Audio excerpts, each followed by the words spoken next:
Bienvenidos a Al Día con la Iglesia Radio. Únete a esta conversación y sigamos construyendo una iglesia que se fortalece día a día. Un espacio para conversar, ser iglesia y enriquecer nuestra fe. Bienvenidos.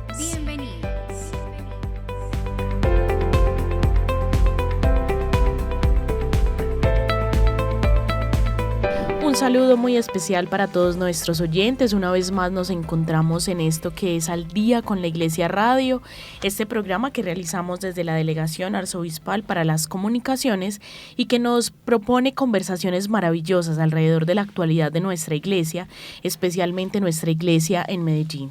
Hoy tenemos un tema maravilloso, pero antes de abordarlo, presentarles una vez más a mi compañera con quien tengo estas conversaciones y acompañamos estos procesos tan bellos de ser iglesia. Eni, bienvenida, qué alegría compartir una vez más. Gracias, Vale. Este espacio que juntas vivimos y realizamos con tanto cariño, pues nos convoca de nuevo, como tú lo dices, para poner la mirada en nuestra iglesia particular y aprender, como siempre, contarle a nuestros oyentes, tal vez de singularidades de nuestra iglesia que tal vez no conocemos y que este espacio pues nos abre las puertas para conocer mejor nuestra iglesia y para aprender y seguir construyendo también esa iglesia particular de Medellín. Así es, hoy no será la excepción, entonces tendremos la ocasión de hablar de una institución que se ha encargado de abrazar a los más pequeños en nuestra ciudad.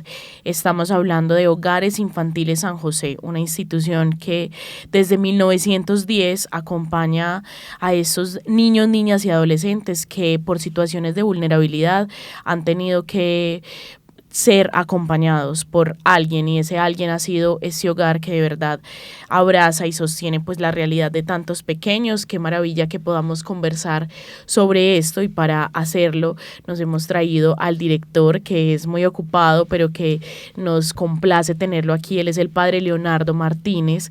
El padre Leonardo, además de ser el director actual de Hogares Infantiles San José, es el párroco de la Catedral Metropolitana, un programa del cual también hablábamos hace unos días, porque celebramos por estos días también los 75 años de la dedicación del templo y 94 de su inauguración. Es por eso que por esa doble fiesta pues también tenemos al padre Leonardo aquí. Qué alegría poder conversar contigo, padre, porque en definitiva esta es una obra que se ha llevado a cabo gracias a las manos generosas, bondadosas que han tomado la dirección en grandes momentos de la historia, pues, y en este momento son tus manos las que lo reciben. Padre, bienvenido. Muchas gracias, Vale. Saludo a Eni.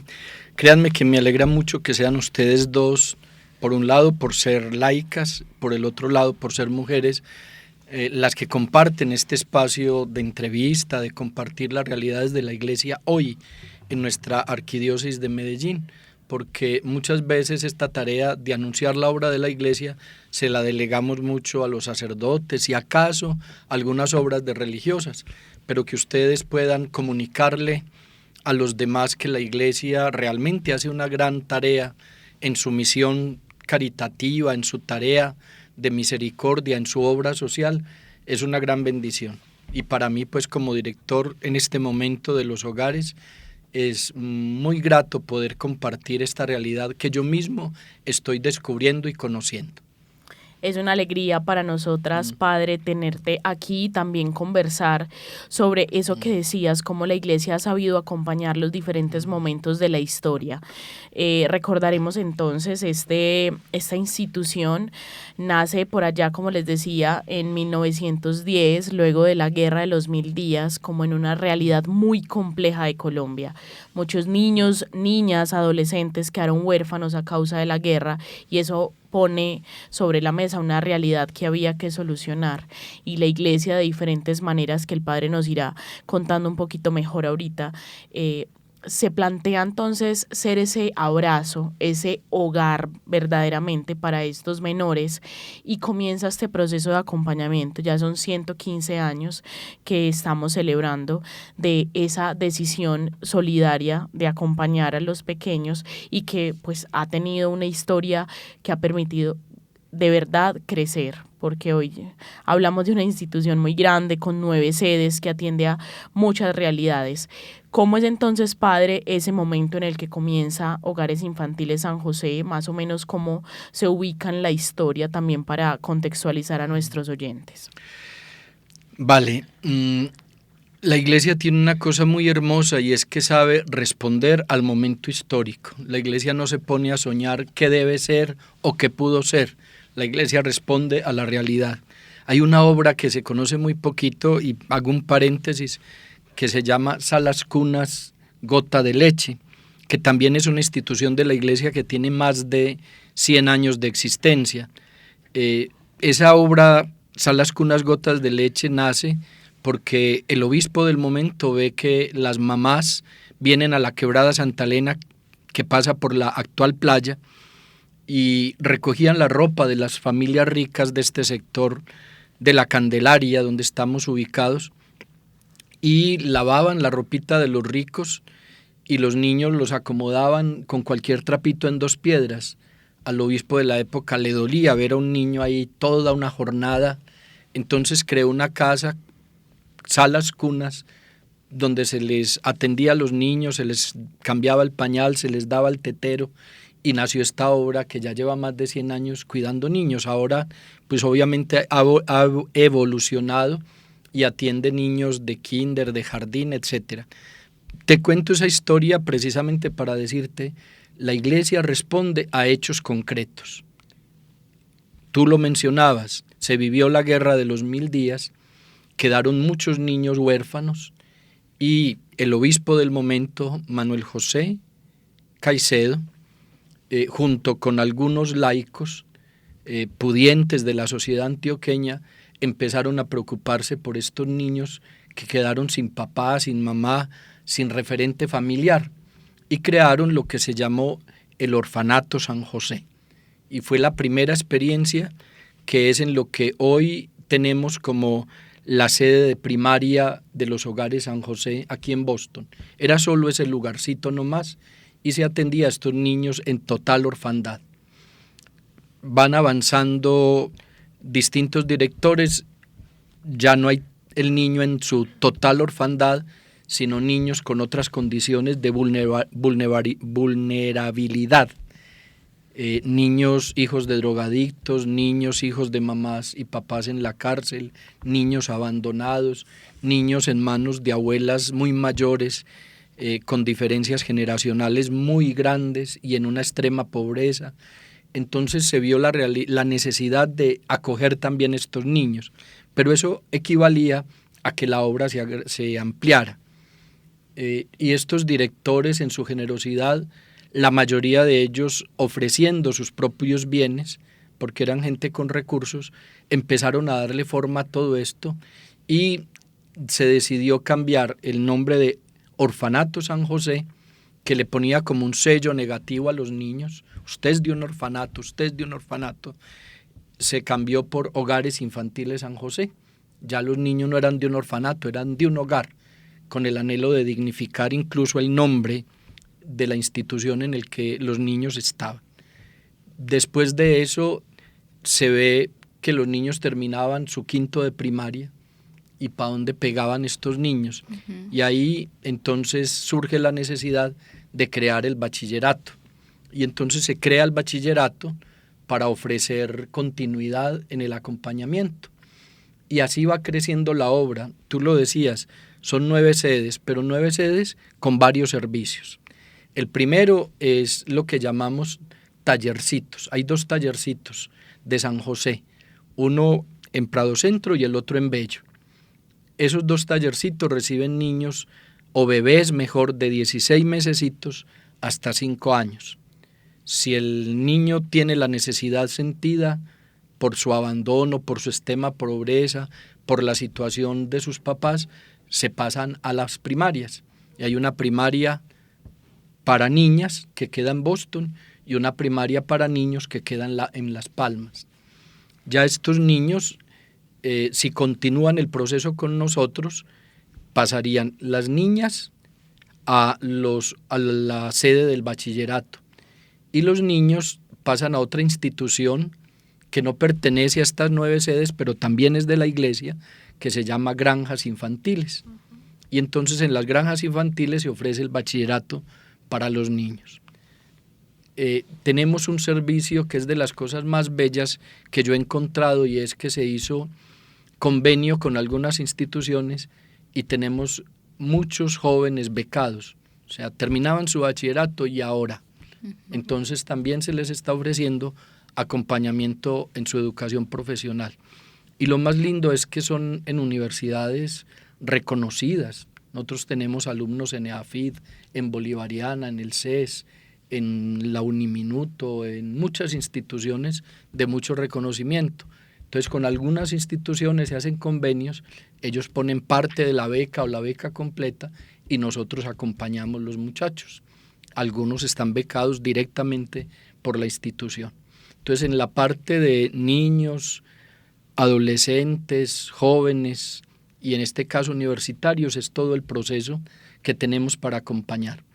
Pero después, Monseñor Armando Santamaría, que era un hombre de una gran sensibilidad, cuando el señor arzobispo cambió de casa, él ya tenía un proyecto en otra casa, que era las casas de paso. Las casas de paso son lugares donde se atienden a enfermos en extrema pobreza que vienen de municipios o de otros departamentos. Un ejemplo, a una persona que vive en una zona selvática del Chocó, que vive en casi un tugurio, lo picó una culebra, viene a Medellín, le aplican el antiofídico, tiene que quedar en revisión una semana, pero no lo pueden hospitalizar. Esa persona en esa pobreza que se vino con un acompañante, ¿dónde va a estar? Los hogares le ofrecen hospedaje, alimentación, arreglo de ropa, el periodo que necesite estar en esa transición, tanto al enfermo como al acompañante. De esas entonces hay 3 casas. Una de esas casas se llama la Posada de Belén, otra se llama Albergue San José y la otra se llama Papa Francisco. 2 están en Prado Centro y otra está en Sabaneta. También la utilizamos como albergues para ciertas campañas que algunas instituciones hacen con gente pobre, sobre todo, por ejemplo, cuando recogen niños de extrema pobreza para hacer operaciones de labio leporino, paladar hendido, la orejita pegada, que lo llama pabellón, deditos pegados, piernitas en mal estado. Entonces ellos necesitan hospedar a esos niños en el tiempo de la cirugía. Nosotros, en convenio con ellos, también ofrecemos ese servicio. Entonces, como ven, tenemos bebés, tenemos primaria, tenemos bachillerato, tenemos universitarios, tenemos enfermos, y todo esto se hace desde la caridad de la iglesia. Primero los huérfanos desde hace 115 años, pero en el devenir de la historia se ha buscado atender la necesidad que va surgiendo en el momento concreto. Es impresionante pensar que hay personas que, por ejemplo, han vivido o ha transcurrido toda su vida dentro de los hogares, desde bebés, desde muy pequeños, que han estado allí en la primaria, que luego han pasado al bachillerato. Nosotros hemos tenido la oportunidad de conocer personas que ahora acompañan el proceso de formación de los pequeños, que son personas que han salido de los hogares, y lo que se genera, lo que se vive, lo que se ve es una gran sensibilidad y un sentimiento muy grande de gratitud precisamente con la obra de Hogares San José, porque de verdad tiene la posibilidad de cambiar la realidad, no solamente de una persona, de una familia completamente. La posibilidad de que un niño tenga un sueño o que pueda soñarse con un futuro muchísimo mejor que lo que realmente, digamos, esa condición de vida primaria le pudo dar. Precisamente, padre, cuando usted dice que responde a una realidad muy puntual de la historia, hoy en día vemos en los Hogares San José una cantidad de niños que están allí precisamente condiciones económicas precarias, porque sus familias no tienen la posibilidad de pronto de tenerlos dentro de una buena condición de vida. También vimos que hay algunos niños de comunidades, por ejemplo, indígenas. Entonces, es tal cual saber que la iglesia está allí acompañando la realidad actual de la sociedad. Y algo que también quisiera que, digamos, hiciéramos un poquito de hincapié es ver cómo de manera mancomunada la iglesia junto con las personas que deciden apoyar estas obras pues logran sacar adelante estos proyectos. Usted lo decía, padre, digamos en el inicio de esta obra, la iglesia junto con algunos laicos iniciaron este proceso y hoy en día podemos decirlo, siguen siendo también los laicos allí quienes dan su aporte a esta gran obra. Qué rico que hablemos un poquito también de cómo ha sido la participación de los laicos y las personas que han acompañado esta obra de la arquidiócesis. Tú mencionabas la población indígena que tenemos. Dentro de la obra hay muchos niños, hijos de la guerra, que salieron del conflicto en que ha vivido nuestro país y sobre todo pues víctimas de toda esta lucha contra la guerrilla, hijos de papás asesinados delante de ellos mismos. Todos estos niños están acá. La mayoría de la población indígena que tenemos son niños de familias indígenas que están en sectores vulnerables donde a los niños los cogen desde pequeñitos para vincularlos a este mundo de guerra en cualquiera de estos grupos subversivos. Entonces seguimos en la misma idea, cómo la iglesia sabe responder a las necesidades concretas, cómo la iglesia vive este momento. Y ahí pues cuando hablamos de la iglesia, con tu pregunta sobre los laicos, es que la iglesia no somos solo los sacerdotes, la iglesia somos todos los bautizados que tenemos una convicción de fe y que queremos hacer el bien en el nombre del Señor. Entonces hay muchos bautizados que se han ido vinculando de muchas maneras a esta tarea, a esta misión, a esta experiencia. Y pues la mayoría son personas sensibles, otros que tienen recursos, cómo poder apoyar, otros que desde el voluntariado quieren dar una mano, y tenemos unos voluntarios en muchas direcciones, instituciones de carácter público que también se vinculan para acompañar a estos niños y sobre todo lo más impresionante y lo más hermoso es que los grandes donantes laicos de esta obra son los pobres. En la Candelaria hay una mesita donde el señor que vende confiticos lleva 2.000 pesos, 5.000 pesitos para los niños. ¿Cómo no va a bendecir Dios a una persona de esas?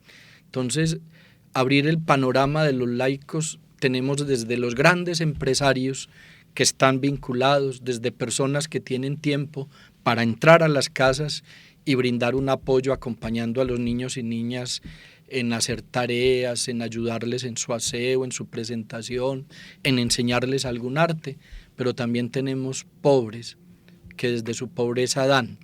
Y eso es la gran bendición. Por esta obra nunca se va a acabar. Primero porque es de Dios. Segundo porque no le pertenece a una persona.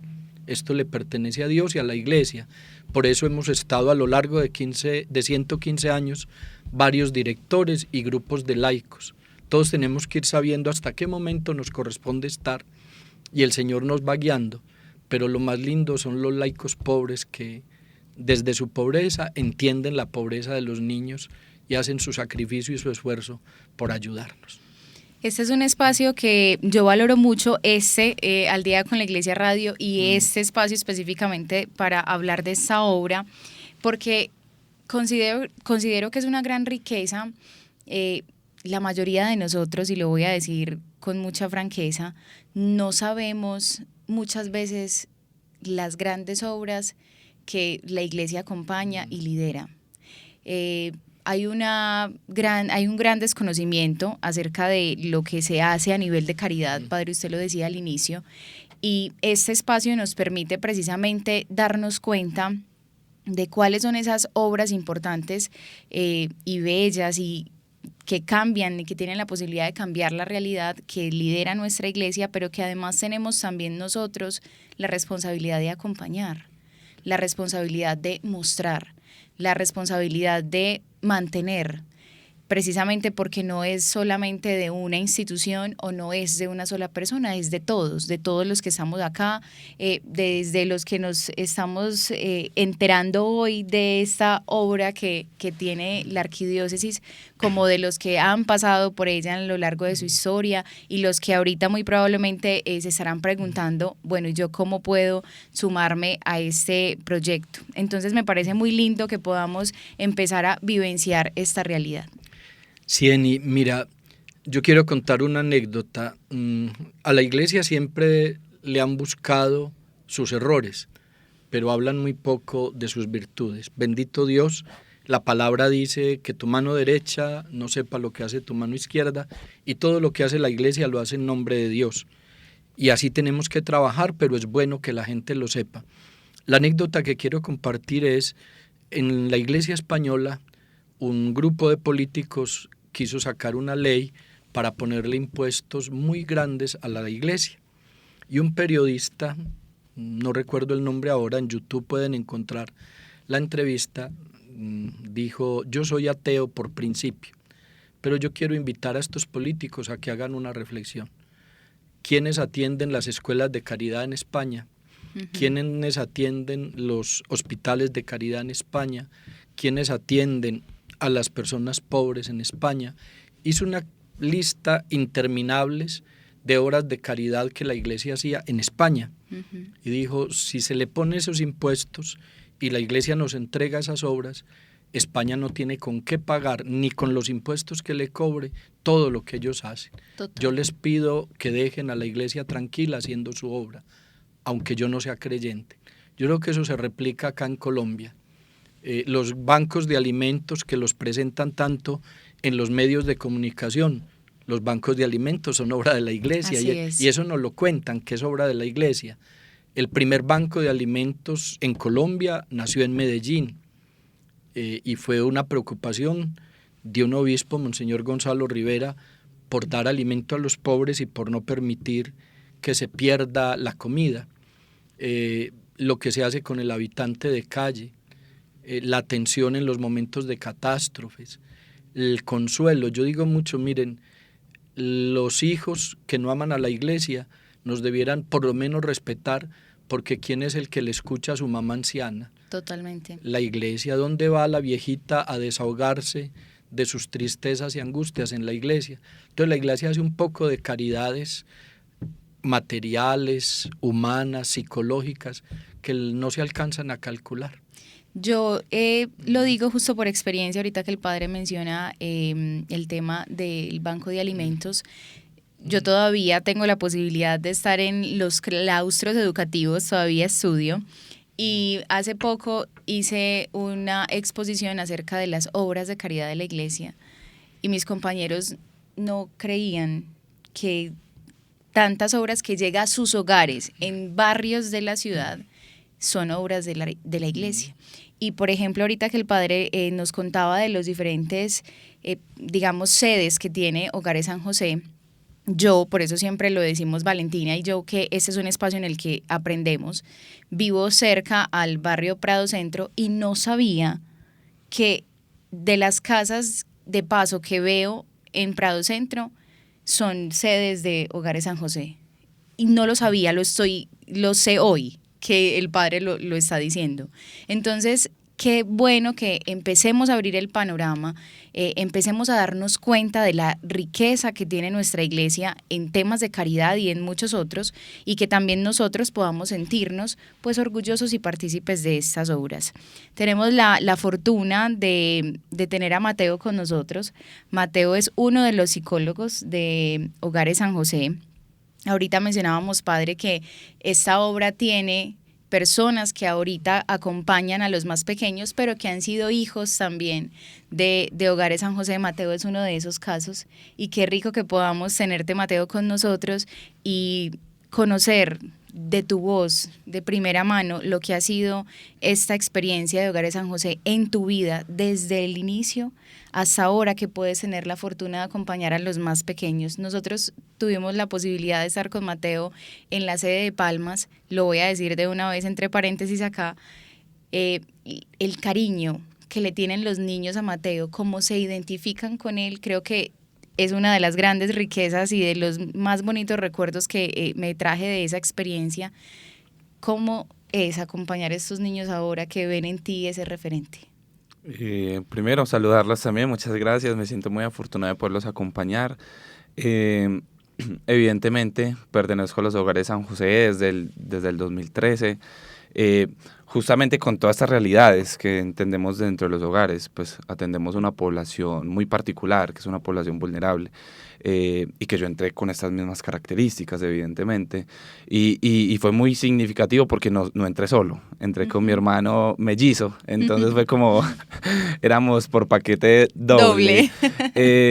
Pero claro, con todas estas realidades que nos acobijaban por temas de violencia, por temas de desigualdad, de pobreza extrema, y ahora que lo nombras, ¿cierto? Visitar la sede de Palmas y mirar justamente el cariño que tienen los niños es un poco el trabajo que reflejamos todos los que pertenecimos de alguna u otra forma a los hogares y que seguimos perteneciendo, porque no lo vemos como una institución aislada, digamos, como un asunto laboral y de trabajo, sino que es más un asunto familiar, se puede decir, ¿cierto?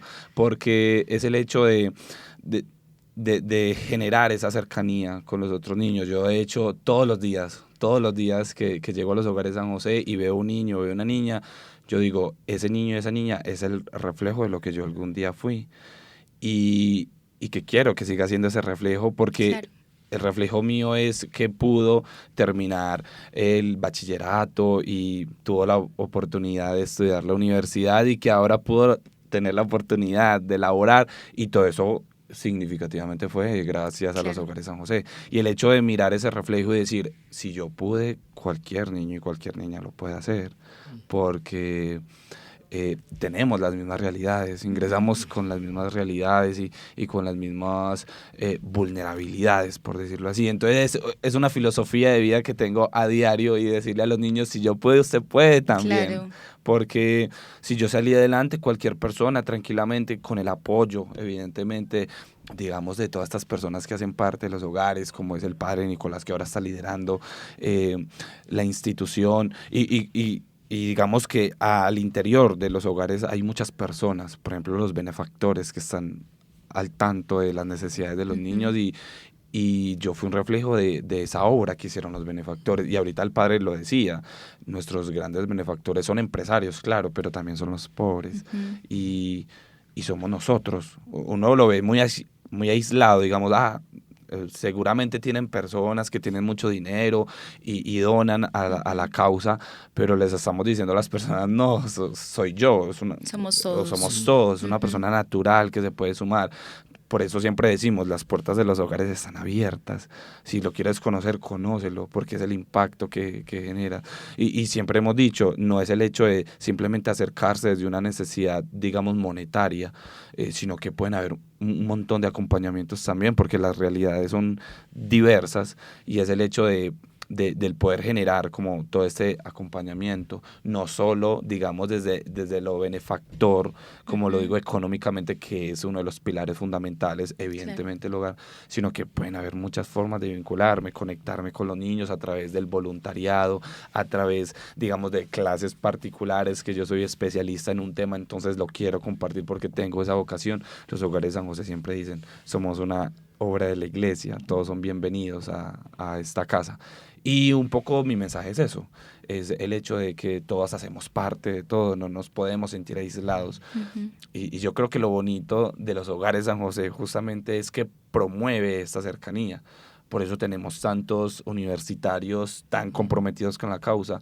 Es el hecho de que el hogar sabe que los universitarios es un equipo muy, muy bonito, pero son ellos quienes toman la cuerda y dicen, la postura, y dicen, yo quiero seguir acá. Entonces no es un proceso como digamos, obligados, sino que todos realmente somos una comunidad que vibramos con la necesidad que se crea. Entonces, eso es un poquito mi historia, ¿cierto? Mi historia es más larga, pero eso Claro es lo que que sí. visualizamos dentro de los hogares y es ahora mi objetivo principal. Mateo tiene, él lo mencionó, tiene un hermano mellizo que se llama Camilo. Camilo es abogado, Mateo es psicólogo. Y hay una lista interminable, pues si empezáramos a decir aquí nombres de universitarios y ya profesionales, que yo digo que es uno de los orgullos reales de la obra. Claro. Porque es que dar comida, pues es una necesidad, dar abrigo, techo, pues quién niega que eso es fundamental, pero darle herramientas de vida a una persona en la dignificación, en el profesionalismo y en su estabilidad económica para el futuro. Ver estos muchachos ahora para mí es de lo que más me ha conmovido cuando entré a los hogares, porque uno tiene la imagen de los niños, Hogar Infantiles San José, infantiles, entonces son niños y los niños sensibilizan mucho y los niños necesitan más cuidado, todo eso es verdad, pero ver universitarios, ver profesionales, uno dice, Dios mío, esta obra vale la pena. Llevar a un joven desde su necesidad a ser una persona independiente que hasta nos puede ayudar. Claro. Hay historias muy lindas en ellos, en los profesionales. Yo llego a los hogares, nombrado por el señor arzobispo, con una actitud de asombro, porque uno jamás se le pasa en la cabeza como sacerdote que puede llegar a una institución de estas. Y uno ve a todos los hermanos sacerdotes como él puede seguir con esa obra, pero uno nunca piensa en uno mismo. Sabrá mi Dios por qué quiso ahí. Venimos haciendo un trabajo de conocer la institución más a profundidad, mirar cómo está funcionando y ver cómo podemos mejorar muchas cosas. Estamos en un proceso de cambios para mejorar, que yo le pido a la comunidad, oren mucho por los hogares, porque están funcionando, son una bendición, están muy bien, pero podemos estar mejor y estamos haciendo todos los trámites para que esto mejore al ritmo de cada estudio y de cada momento. Uno quisiera que todo cambiara ya, pero venimos caminando para que esto sea una cosa que se solvente solita. Es que esto es de la iglesia y ayer estaba Monseñor Armando, antes de él hubo 4 o 5 más, hoy estoy yo, mañana estará otro. Qué rico entender que esto no es de una persona, que esto es de Dios y que en nombre de Dios es que trabajamos.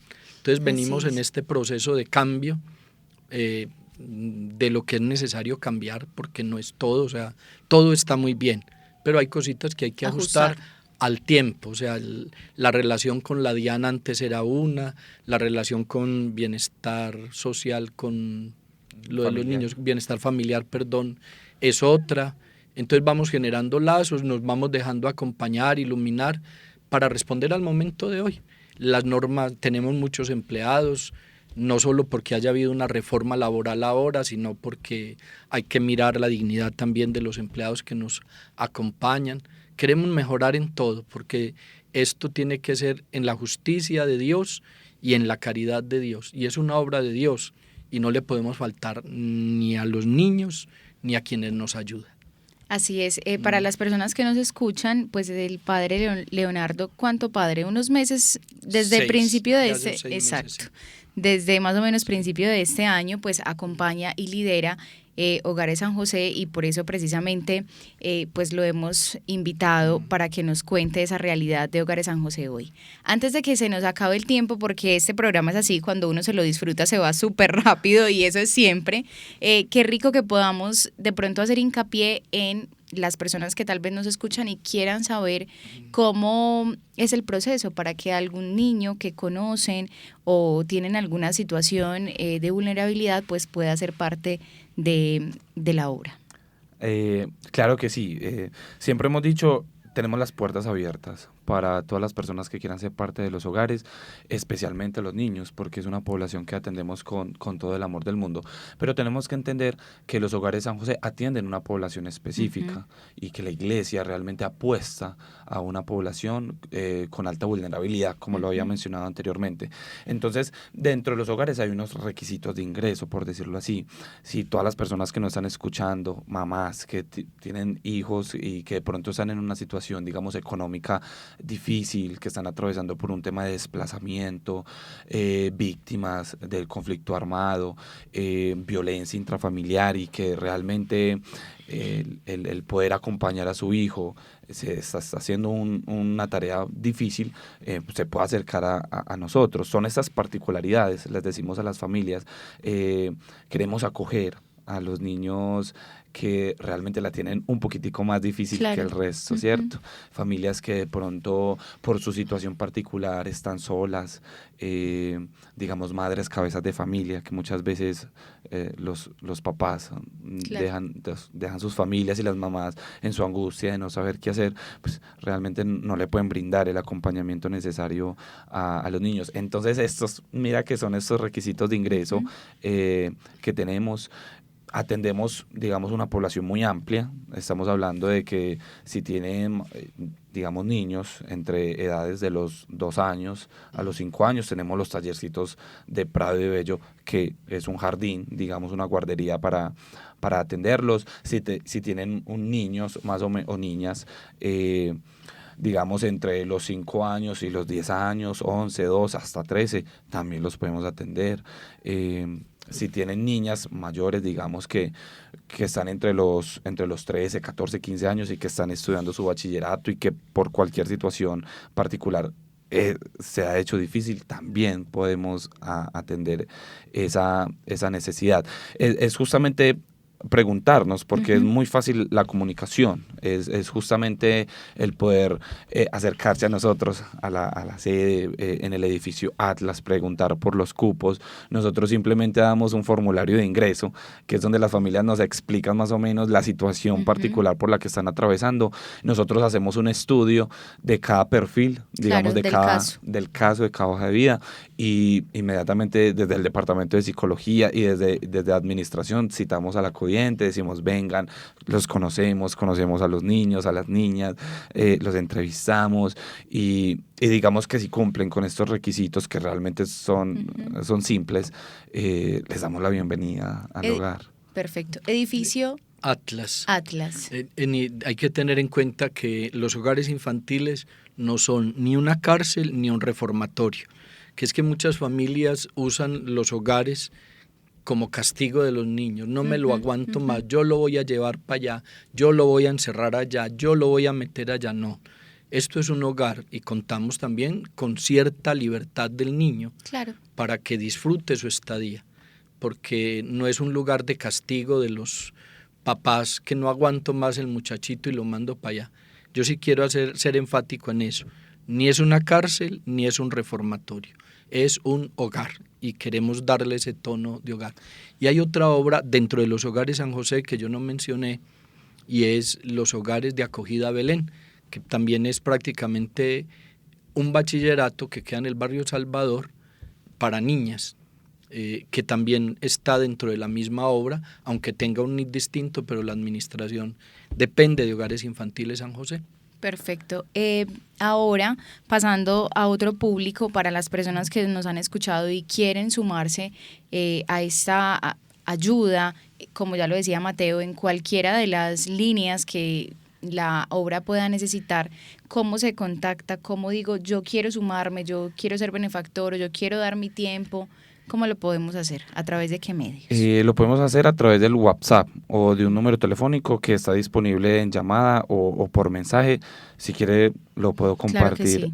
Ese es el número oficial de la oficina Atlas, donde se recibe como toda la información. Ahí es temas de benefactores, de voluntarios, de ingresos de niños nuevos.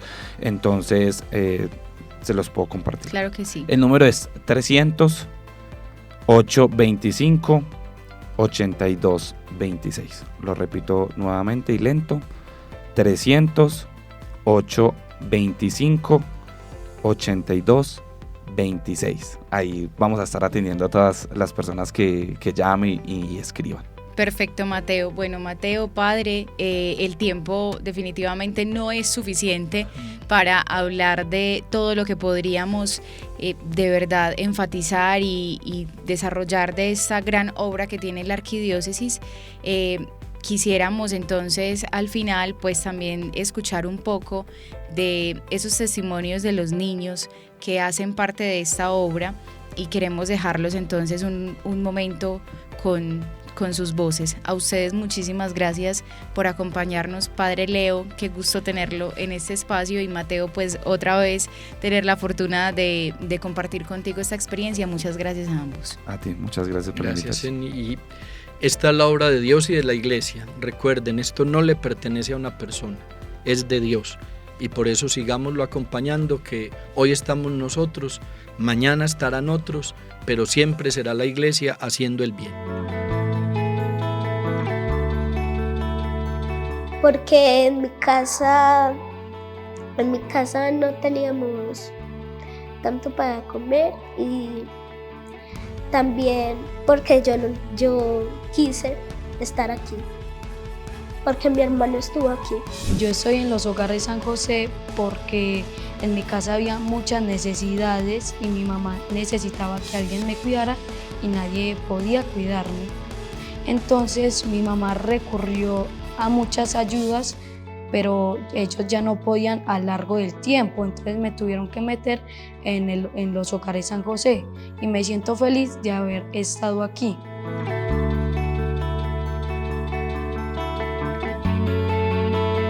Los bailes y las presentaciones, y claramente el amor que me dan las monitores, todos.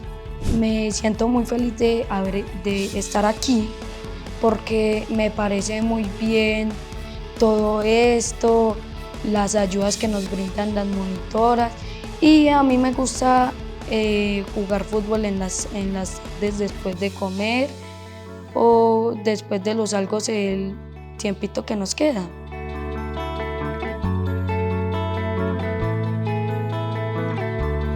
Yo quiero ser bailarín. Me gustaría bailar en un escenario, que toda la gente me viera, y en otros países. Yo quiero aprender muchas cosas del estudio y también de los monitores. Yo espero trabajar acá como monitor también, porque yo veo a los monitores como una figura a seguir.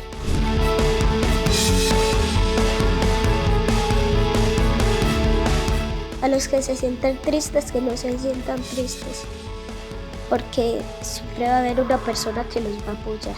Que si llegan alguna vez a estar en algún internado, que no se pongan tristes, porque gracias a los internados o a los hogares podemos ser personas mayores, como empresarios o también futbolistas, si eso quieren.